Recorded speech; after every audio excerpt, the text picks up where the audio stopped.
Semua bisa dibicarakan. Ngobrolin apa aja, gak pakai drama. Bismillahirrahmanirrahim. Assalamualaikum teman ngobrol. Welcome back in Semua Bisa Dibicarakan. Gaya pakai welcome back. Masya Allah. Pasti bisa bahasa Inggris. Welcome back. Atau biar anak gaul di sana. Oke, teman-teman teman ngobrol. Alhamdulillah hari ini kita kedatangan tamu spesial ya. Masya Nah, Allah, salah ini satu guru kita di Kota Susah Bandung. jadwalnya ini. Wih, Masya Allah. Drama. Katanya nggak pakai Nggak drama. pakai drama. Drama. Jadi hari ini kita kedatangan Ustaz Chandra Aditya Alhamdulillah. Hafidhullah, Masya Allah. Sehat Ustaz? Alhamdulillah. Ini teh pertanyaan yang Basa-basi. basa-basi. Sehat Cuma Ustaz? Sibuk apa Kopi, Ustaz? Pasti Kopi gimana Ustaz? Hari kopi mana? Kosong. Oh iya, hanya oke. ambilin. Kopi. Bentar, bentar. Lagi, Ustaz. Aman, Masya Allah. Kopi. Aman, Insya Allah Ustaz. Ustaz lagi sibuk apa selain mengajar?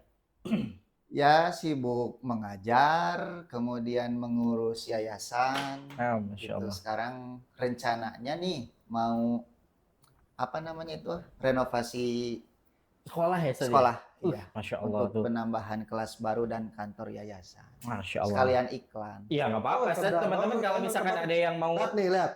Apa Ini itu? air putihnya JS. teman-teman tuh teman ngobrol semua kalau ada yang mau ikut tahu nih dalam pembangunan kelas ya deh buat Atasdik, anak-anak ya. Atasdik Indonesia nanti bisa langsung ke yayasan aja insya Allah. Insya Allah. Nah terus kopi gimana Ustaz kopi? Kopi masih berjalan tapi yang jualan adik di Garut. Puntang Ustaz Gitu. ya? Puntang. Puntang, bukan puntang. Apa? Gunung ini Gunung apa? Papandayan. Papandayan. Masya Allah. Itu sekalian iklan juga itu. Nggak apa-apa. Gak apa-apa ya. Nggak Iklan apa-apa. gratis ya. Gratis, gampang emang. Oh, babalitungan, awas Oh, kadem. emang. Lamun payu tong menta. Setting. Iya, susah. Masya Allah. Ustaz, Di Bandung mana dijual tuh kopi tuh? Lewat adik sih online, adik sudah Oh. punya apa itu teh? Langganan lah gitu. Kalau saya kan nggak ada waktu buat nawar-nawarin. Berarti yang ngeluarin fatwa barang siapa yang di dalam Eis. kopi, Ustadz sana. Bukan. Ini tukang kopi. Kita tukang kopi ngaji, bikin hadis ngarah payu. Gitu. Masya Allah. Masya Allah. Ustaz, hari ini kita teh mau ngobrolin tema yang agak lumayan berat ini Ustaz, masalah pendidikan buat anak-anak nih Ustaz, Masya Allah. Anak-anak kita kan masih pada kecil-kecil ya. Iya, Sama kita bingung. betul. Mikirin anak-anak teh, mikirin diri sendiri udah pusing. Allah Iya. kasih titip anak-anak, alhamdulillah ternyata Iya, pusing. Apalagi urusan pendidikannya. Ustadz. Iya. ya apalagi yang anaknya banyak ya, Masya Allah. Antum. Istrinya banyak. Enggak. Itu di cut Tidak itu. Itu menimbulkan masalah. Ya. Ya itu dibahas deh. Bahaya. Suruh pulang nanti.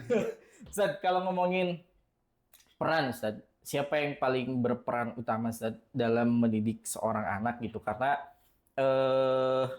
kan ada peran-peran lain Ustaz, selain Ya, orang tua gitu. ya, Tapi ya. yang paling utama berperan dalam mendidik seorang anak siapa sih Ustaz? Tanggung jawab siapa ini teh gitu?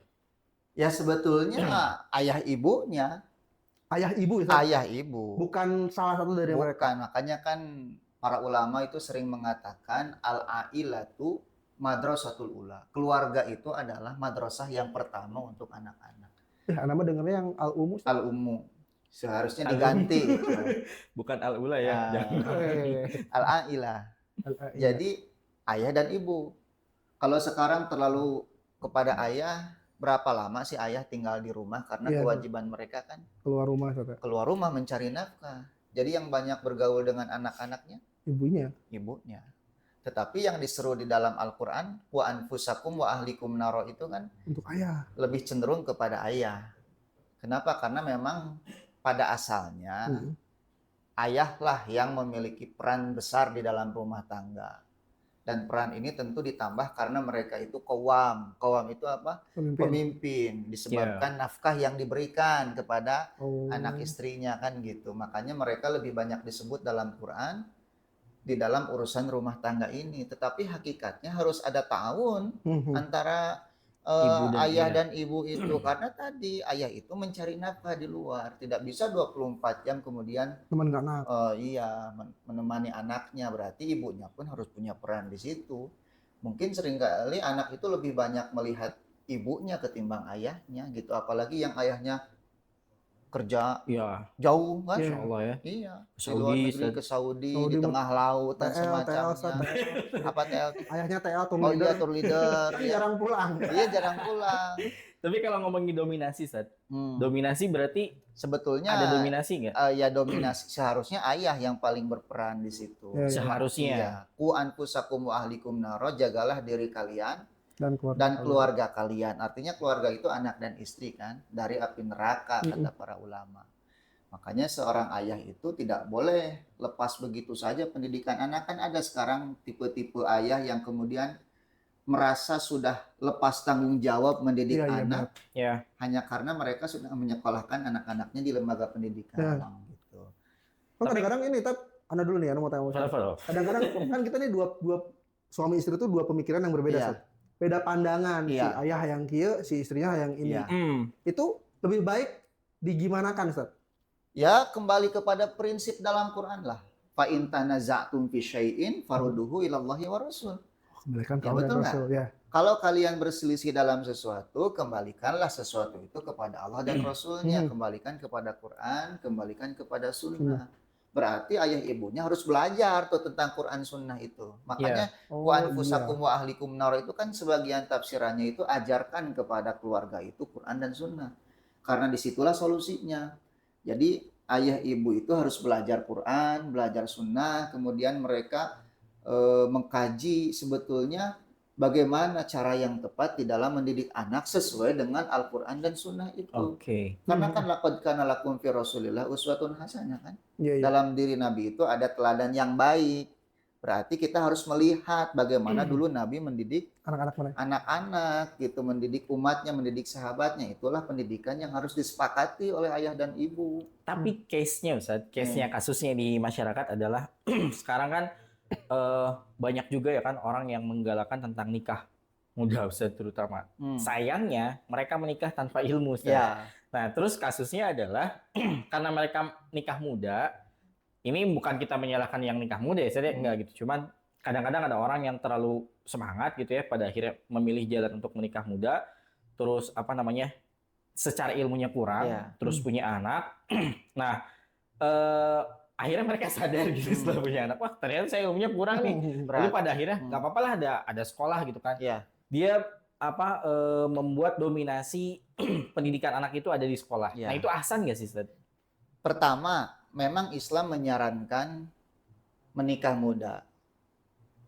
Bagus Ya buat- ma'syarus berarti, syabab. bagus Kan buat itu, iya. pemuda ini perintahkan. Pemuda Nah, kan ya ma'syarus syabab. Pemuda itu ya tentu yang sudah balik tentunya. Balik dan berakal itu sangat disarankan. benar. Gitu. Itu yang pertama yang harus kita pahami. Tapi yang kedua, di situ juga ya ma'syarus syabab man istata'a minkumul ba'ah. Ketika- Siapa saja di antara kalian yang sudah sanggup al-ba'ah. Ba'ah itu apa? Banyak tafsiran, di antaranya bisa menafkahi. Jadi bukan hanya sebatas muda saja. Kalau muda tapi nggak bisa menafkahi juga ya jangan. Gitu ya. Kadang-kadang ada yang gini, Ustaz, nikah nih, pemuda-pemudi. Tapi pemudanya masih tanggungan orang tuanya, Iya. pemudinya masih tanggungan Ya, orang justru itu. tuanya. Yang penting mah nikah we gitu. Itulah yang kemudian seringkali jadi masalah ke depannya. Itu karena memaksakan diri. Gitu. Manja jadinya, Teh? Manja. Hmm. Serasa hidupnya akan mudah terus, Iya, ditanggung benar. orang tuanya terus, orang tuanya meninggal, jatuh miskin, repot mereka karena tidak terlatih untuk Iya, survive secara tidak ada basic. mandiri, tidak ada basic. Nah itu jadi yang kedua, memang dianjurkan muda, tapi dianjurkan juga memiliki kemampuan ba'ah. Yang ketiga yang tidak kalah penting, ilmunya dulu. Gitu kan Nabi Allah berfirman fa'lam annahu la ilaha illallah itu kan. Iya. Ilmu dulu kata Imam Bukhari, mulailah dengan Allah memulai dengan ilmu, kemudian dengan amal. Nah ini sering dilupakan bahwa rumah tangga itu bagian dari ibadah. Oh iya benar. Ya. Nikah itu ibadah. Sat. Ibadah, bahkan ibadah yang sangat panjang. Seumur hidup kita. Maka karena itu ibadah, ilmui dulu supaya tahu bahwa nikah itu tidak selamanya enak gitu ya, tetapi nikah itu pasti ada problematikanya. Makanya Nabi kalau ada orang yang menikah mendoakannya apa? Barakallahu laka wa baraka alaika. Laka dan alaika itu sebagian ulama menafsirkan laka itu ketika rumah tangga kita bahagia gitu ya. Alaika itu ketika ditimpa prahara. Tetapi walaupun ditimpa prahara tetap berada di dalam keberkahan gitu. Nah, jadi jangan hanya sebatas nikah mudanya saja karena banyak kasus kan. Saya ada beberapa teman yang nikah muda cerai Iya. gitu. Ya karena nggak ada ilmu jadinya emosi Iya. ya. Depan Disangkanya teh enak we hungkul. Iya, nu kabayangna kan gitu. Tilu Itu. poe eta. Kebayangnya teh. Masya Allah. Justru ketika menikah itulah kan kita akan tahu kondisi pasangan kita yang sebenarnya itu siap tidak menerima kenyataan itu. Iya. Gitu. Nah, Ustaz, kembali ke tema kita tentang pendidikan anak. Sebentar, sepertinya ini ada Gojek. Mana? Oh gitu, boleh. Udah ada yang Ada yang keluar. Udah bayar kan? Udah. Udah. Sip, Masya Allah. Ya, nah berarti ahsannya memang tidak dibebankan 100% ke sekolah ya, Ustaz? Ya iyalah, ada yang mengatakan seperti ini orang tua itu. Saya kan sudah bayar, mahal. Ya. Wajar dong kalau saya menuntut sekolah ketika anak saya tidak soleh. Karena saya sudah bayar. Logikanya di mana katanya? Logikanya kalau saya punya mobil, saya rusak, masukin bengkel, keluar bengkel masih rusak. Kan saya berhak nuntut. Apalagi boarding Ustaz, sekolah. Sekilas seperti yang benar logika itu kan. Tapi kan kalau kita dalami itu logika cacat, keliru itu. Kenapa? Masa menyamakan anak dengan mobil? Mobil kan mesin. Tidak punya perasaan, tidak punya pikiran, tidak punya keinginan. Beda dengan anak yang punya pikirannya sendiri, perasaannya sendiri, keinginannya sendiri. Jadi itu satu cara berpikir yang keliru kalau menyerahkan anak sepenuhnya ke sekolahan gitu. Kenapa yang nanti akan dihisap itu kan siapa? Orang tuanya. Bukan sekolahnya. Iya. Kembali kepada ayat yang tadi ku anfusakum wa ahlikum naro. Ketika anaknya tidak baik, orang tuanya yang bertanggung jawab. Ada pikiran kayak gini, Ustaz. Maksudnya ada talbis, naik syubhat itu. Yang pada akhirnya membuat orang tua tuh berpikir kayak gini. Dengan cara dia menyekolahkan seorang anak itu sekolah yang baik gitu, yang istilahnya full package lah. Jadi bukan hanya kalau orang bilang ada ilmu dunia, ada ilmu syariat gitu kan. Ini yang fullnya gitu kan. Itu teh dalam rangka dia bertanggung jawab sepenuhnya. Itu bagian kecil dari tanggung jawabnya. Bagian udah pokoknya kan saya sudah bertanggung jawab untuk enggak ini, dong, gitu. itu hanya bagian dari usaha. Wih, Masya Allah. Gitu. Ya, nun.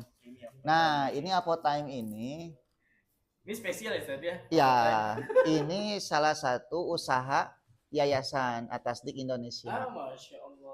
Jadi kalau kita beli Apotime, yes, Ed.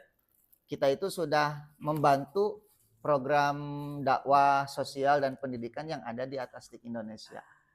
Gitu. Jadi, memang Atasdik concernnya di sosial, pendidikan, sama dakwah. Cuma Apotime yang ada di Palasari ya.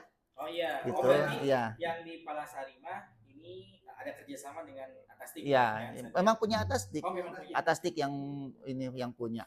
Gitu. Jadi bukan Apotime yang lain, yang di Palasari.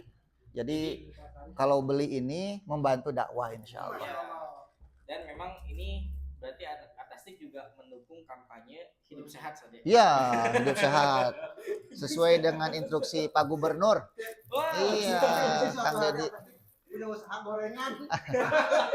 Itu gorengannya juga ya. Ya ini Pak Gubernur, Pak KDM ini gaya hidup sehat Atasdik. Sebagaimana instruksi Bapak. Bismillahirrahmanirrahim. Masya Allah. Jadi alpukatnya teh lagi ya. Rasa avocado. Masya Allah. Ustaz, lanjut. Berarti Ustaz tetap ya nggak bisa. Iya nggak bisa 100% sekolah itu hanya bagian kecil apa yang bisa kita usahakan dalam mendidik anak. Tetapi ketika di rumah, siapa yang paling berperan? Kebersamaan mereka dengan guru dibandingkan dengan orang tuanya siapa yang lebih banyak? Tentu orang tua lebih banyak. Nah, kalau gitu. yang bisa punya jawaban Ustaz. Kan dia seharian di Tapi sekolah. kan sebelum di boardingan tuh bersama orang tuanya dulu kan. Iya, Kadang pasti. gini, orang tuanya ngerusak di rumah. Dibawa pulang malah jadi Iya, anak-anaknya sudah dirusak sama orang tuanya dengan berbagai pendidikan yang keliru lah, platform yang salah. Pengen soleh masukkan boarding. Seolah-olah lempar begitu saja. Iya. Dia yang merusak, ingin diperbaiki sama orang lain. Nanti liburan pulang ke rumah dirusak lagi di rumah. Kan gitu. Cuci tangan akhirnya kan.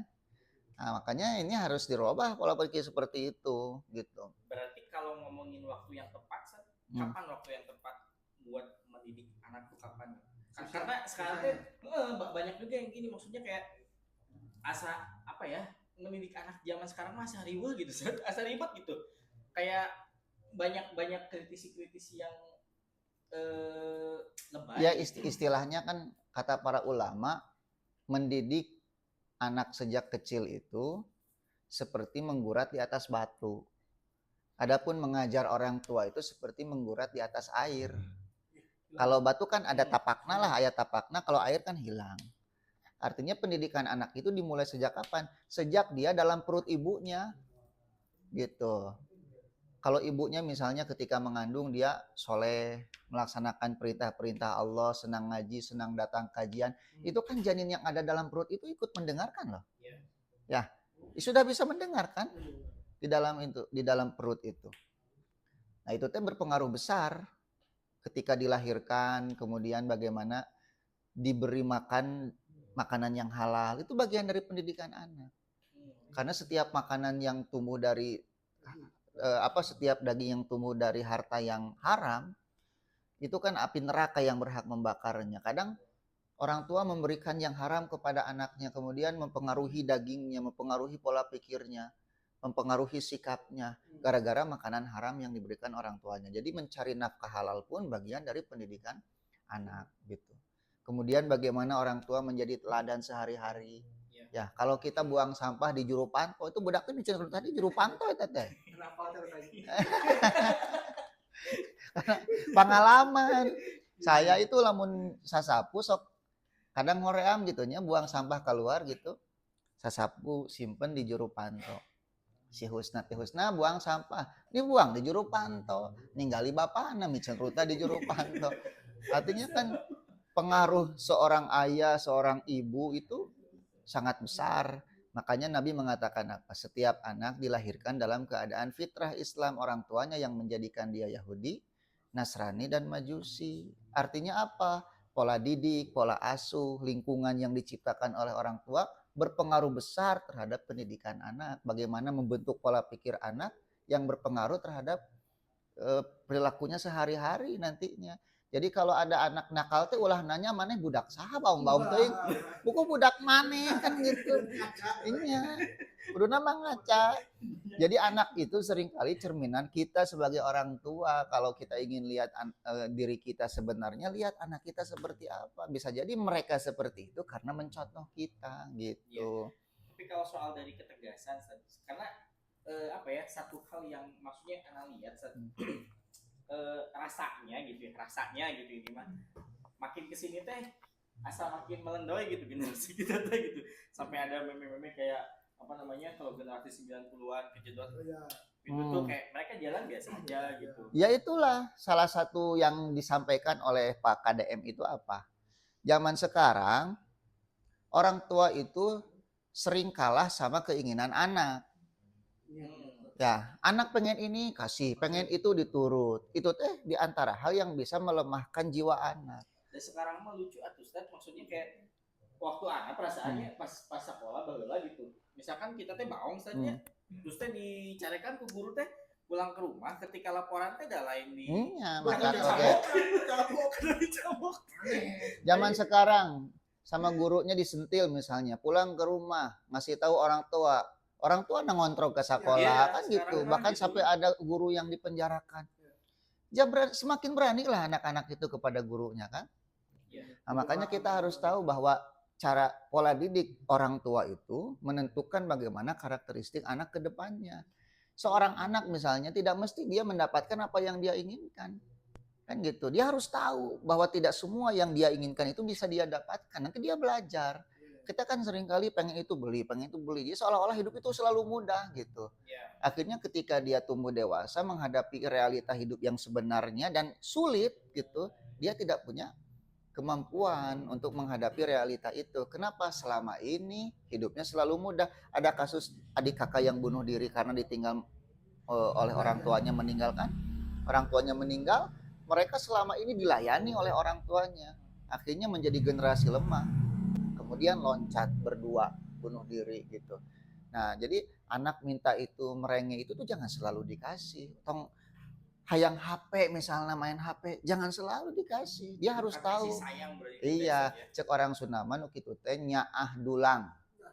Nyaah dulang itu jadi sayang tapi menjerumuskan si anak kepada kebinasaan gitu. Jadi lemah si anak itu. Sagalana ingin dilayani, segalanya ingin mudah. Bahkan sampai ada anak yang ngamuk-ngamuk, kenapa? Karena keinginannya tidak tantrum gitu, tidak dia dapatkan sampai tantrum dan semacamnya. Makanya sedari kecil. Alasannya biar lebih mengenal teknologi sejak dini. Zaman dulu itu kan ke sekolah berapa kilo jalan pun kita kuat. Ya. Tapi sekarang ada lagi yang lagi ke sekolah. Iya, dihidupkan lagi kan sekarang kan sama Pak Gubernur kan, dihidupkan lagi. Supaya apa? Kata Pak Gubernur itu aya cenah budak panco leungeunna potong. Iya, loncat tina mobil tipalitak sukuna. Kenapa? Saking lemahnya generasi zaman sekarang itu. Karena semua fasilitas sekarang ada, kaditu dia make motor. Iya. Sampai dah listrik. Bahkan itu juga kan sebagian ada yang mengkritisi apa jadi kayak zolim katanya. Ya itulah hal seperti itu yang kemudian membuat generasi semakin lemah itu. Pendidikan karakter yang seharusnya diterapkan sejak dini malah dianggap kezaliman gitu. Pendidikan fisik. Nabi itu kan mengatakan bahwa mukmin yang kuat fisiknya gitu kan lebih dicintai oleh Allah dan lebih baik kan gitu. Terus kalau misalkan kita ngobrol tentang kategori kategori di pendidikan, kan banyak orang yang mengklasifikasi bahwa adanya pendidikan duniawi dengan pendidikan surgawi. Jadi dipisah gitu, Ustaz. Itu teh pemikiran itu teh benar atau enggak, Ustaz?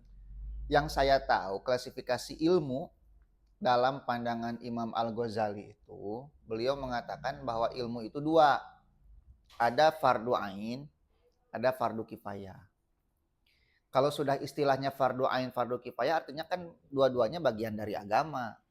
Cuma keutamaannya mana yang lebih utama kan gitu, prioritasnya. Nah, fardu ain itu ya yang dimaksud dengan ilmu-ilmu agama, fardu kifayah itu ya pelengkapnya. Kalau ilmu agama berarti kan semua orang harus belajar, makanya disebut fardu ain. Walaupun nanti ada klasifikasinya lagi, akidah, tentang ibadah sehari-hari kan, itu menjadi setiap orang tidak boleh tidak kecuali harus tahu lah gitu. Nah, ada yang sifatnya fardu kifayah seperti ilmu-ilmu eksakta gitu kan, ilmu sosial. Tapi semua menuju pada tujuan yang sama, yaitu keridhaan Allah. Karena fungsi ilmu itu kan secara asal untuk kemaslahatan manusia kan seperti itu. Baik yang fardu ain maupun fardu kifayah itu untuk kemaslahatan manusia di dunia dan di akhirat. Karena gitu. Ada gini, karena tadi dipisah tadi gitu kan, dibagi dua tadi, pada akhirnya penerapannya teh ada yang lebih condong ke yang dunianya gitu, ada yang memang ke akhiratnya gitu, sampai-sampai nggak ada batasan dalam artian kayak gini. Misalkan contoh sholat tadi, kan sebetulnya kan udah dijelaskan ya tadi kapan anak itu seorang anak berkewajiban kan sholat gitu. Tapi ada juga yang karena dia lebih condongnya ke yang kanan, misalkan kita bicaranya yang kanan gitu, genap tahunnya udah dicepet-cepet suruh sholat. Jadi ya proporsional saja. Misalnya ada tidak semua orang harus jadi ulama kan, tidak semua orang harus jadi ustad. Mun kabeh jadi ustad mustamina saham kayak. Nya kabeh ngarisi ceramah bari eueuh mustami da ustad kabeh. Artinya memang setiap orang punya kecenderungan. Ada yang memang kecenderungannya seperti saya, ingin memperdalam ilmu syar'i. Tapi mungkin ada yang seperti Nugi yang lebih condong kepada bisnis. Gak jadi masalah. Cuma nanti tercela gitu. tidak tercela, tapi bisnisnya harus dikemas dalam kemasan syar'i gitu. Iya, ke syar'i lagi. Kenapa? Karena kan kita tahu tabiat agama kita itu kan menyeluruh sifatnya itu. Kafah. Artinya tidak ada satu aktivitas pun dalam kehidupan kita kecuali Islam itu punya aturannya gitu. Jadi biarkan anak kita nanti mau menjadi apa, yang pasti agamanya tidak boleh rusak. Ada yang ingin jadi dokter, dia wajib mempelajari fikih kedokteran misalnya. Ada yang ingin menjadi pebisnis, dia wajib mengkaji fikih muamalah. Kan seperti itu. Nah, itu kan jadi belajar fikih muamalah bagi mereka yang bisnis, fikih kedokteran bagi seorang dokter menjadi fardu ain dalam hak diri dia itu. Silakan kejar duniamu. Iya. Akhiratnya ngikutin di Iya, jadi iya. Iya. Jadi kita menjadi dokter, kita menjadi pilot, selama pekerjaan itu pekerjaan yang tidak menyelisihi syariat, silahkan saja gitu. Asal jangan sampai terlalu sibuk dengan ilmu-ilmu seperti itu sampai melupakan akhirat. Itu yang tidak boleh gitu. Berarti kalau kita ngomongin tempat pendidikannya termasuk atasnya juga kan sekarang punya sekolah. Iya, iya. Kalau kita ngomongin lebih baik misalnya, Iya. karena kan tadi Iya. kan kita punya pilihan kan, Iya. kita mau kemana gitu.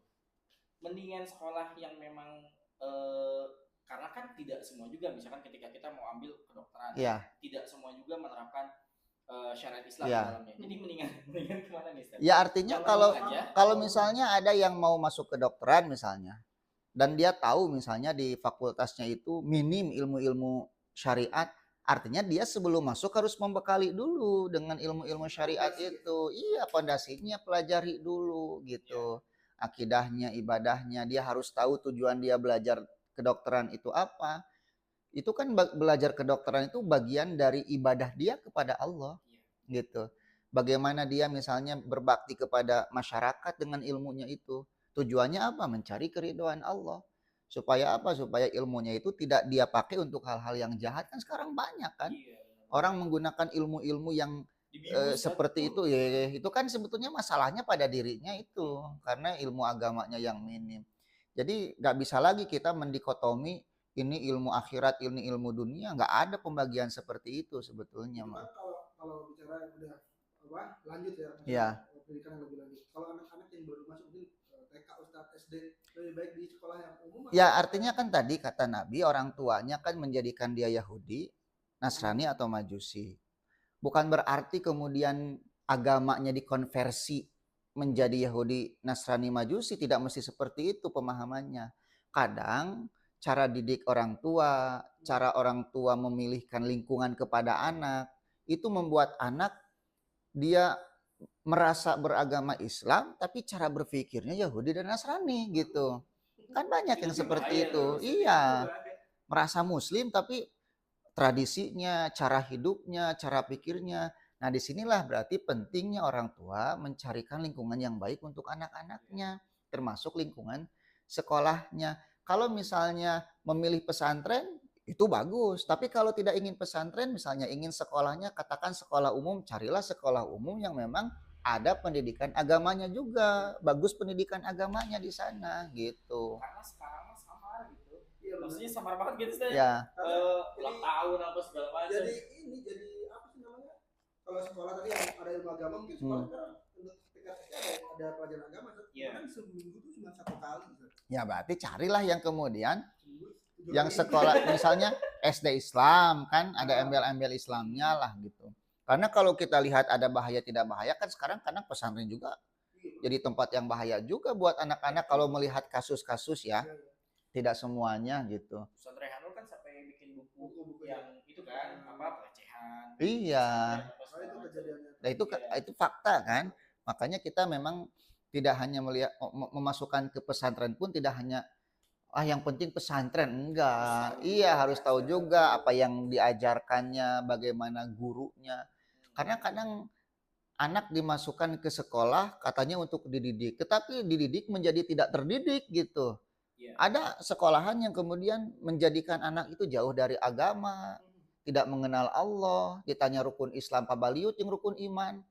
Kadang pabaliut jeung Pancasila kan gitu. Rukun Islam ada 5, satu Sampai ketuhanan yang Maha SMA Esa. juga bingung, Ustaz. Makanya. Rukun iman mana, rukun Islam mana? Iya, berarti kan ini ada masalah dalam sistem pendidikannya gitu. Nah ini mungkin kalau terakhir ya. Tadi kan zaman ini nih rukun Islam aja Pak Balil sama Iya. Oh mungkin waktu kecilnya diajarin Ustaz sama orang tua diajarin. Bisa jadi. Biar ya secara global lah, biar si Islam itu nerap Iya. Ustaz. Iya. Itu gimana caranya? Orang tua sebagai orang tua harus mendidik anaknya biar si keislaman itu nerap. Artinya harus ada keberlanjutan gitu. Jangan sampai anak-anak ketika kecil dimasukin masjid, diajar rukun iman, rukun Islam, tapi ketika dia SMP, SMA dilepas begitu saja. Dia akan mencari lingkungannya kan di luar sana. Dan kita nggak pernah tahu teman-teman mereka di luar sana seperti apa. Makanya peran orang tua itu nggak pernah berhenti. Sampai si anak itu kemudian sudah menikah pun kan harus tetap menasehati orang tua itu, mengingatkan. Bukan, justru nasihat itu ad-dinu nasihat. Agama itu kan nasihat. Jadi selain dia memberi teladan, orang tua itu dia pun harus banyak memberikan nasihat kepada anak-anaknya gitu. Dan yang paling penting, doa orang tua nggak boleh putus. Doa ibunya saya sudah saja. Iya. Jadi imam Masjidil Haram. Iya makanya. Jadi seperti itu. Berarti kalau misalkan gini Ustaz, orang tuanya teh sudah maksimal gitu ya, ingin mencoba mendidik anaknya. Tapi kan kalau di Islam kan kita mengenal fase balik Ustaz. Ya. Nah, ketika sudah dididik dengan baik gitu kan, anaknya sudah mencoba diusahakan, ya. Tapi pada akhirnya terjerumus dalam dosa atau hal-hal yang tidak baik. Itu orang tuanya pertama harus terus menasehati, nggak boleh berhenti. Nabi menasehati pamannya Abu Thalib itu sampai wafat, walaupun mati di atas kekafiran kan, nggak pernah berhenti. Karena yang memberi hidayah Allah. Yang kedua, dia sudah lepas tanggung jawab sebetulnya di hadapan Allah karena sudah berusaha. Yang dosa itu yang tidak punya usaha sama sekali gitu. Atau melemparkan tanggung jawabnya kepada orang lain supaya dia bebas. Itu dosa tetap walaupun dia menyekolahkan anaknya. Kalau tujuannya supaya dia ingin lepas dari tanggung jawab, tetap berdosa. Nah, tapi bagi mereka yang terus mendoakan, menasehati, memberi teladan, dan tidak pernah berhenti, tapi qadarullah misalnya, anaknya tetap seperti itu, maka di hadapan Allah tentu dia punya hujah. Gitu, bahwa dia sudah berusaha mendidik anaknya. Dimasukin ke barak milik. Paling ke barak miliknya. Ke Pak Dedi. Bicara anaknya seru ya. Iya. Tapi durasi ini baru. Tapi nanti kita ada satu event yang Iya, betul. Jadi kita tablik akbar. Kajian tematik spesial. Iya, betul. Jadi buat teman ngobrol yang kebetulan di Bandung nih, nanti tanggal 1 Juni, Ustaz ya, kita ada program kolaborasi, event kolaborasi Atasdik, Nahrul Ilmi, Wasilah Project juga, Ijak Sahabat, Tolim TV juga, ya, Atasdik juga. Ini ngulas tentang pendidikan anak Ustaz, ya kan, bareng sama Ustaz, Insyaallah. sama Ustaz. Saya kurang. Jadi buat teman ngobrol yang mau datang, nanti eventnya tanggal 1 Juni di Masjid Al Mutakin ya, gitu ya. Al Mutakin Gedung Sate. Insyaallah. Nanti anak-anaknya yang mau bisa sekalian diangkut ke barang. Gubernur Pak Doain. Ustaz, syukran. Sama-sama. Semoga Atasdik makin bisa memberikan dampak di sosial, dakwah dan juga pendidikan. Amin, doanya semua. Sekolahnya makin gede ya. Amin ya rabbal alamin. Anak-anak kita juga di Atasdik. Berarti kudu ngabantuan Atasdik, ngarah maju. Sip. Insyaallah. Oke, gitu teman ngobrol. Barakallahu fikum. Oh iya, jangan lupa beli apa time. Apa time? Ya, yang di Palasari. Masih sekalian cari buku-buku karena buku itu jendela dunia. Oh, nanti bahas buku saya yang tentang ini apa? Manusia terbaik ya, sahabat Nabi. Nanti ada tema ya. Nanti ada juga bahasa Ustaz dan ada tamu-tamu lainnya juga. Jadi jangan lupa di follow, di subscribe. Insyaallah akan ada banyak obrolan-obrolan yang bermanfaat buat kita semua. Ngobrol aja, nggak pakai drama, insyaallah dan pastinya bermanfaat. Barakallahu fikum.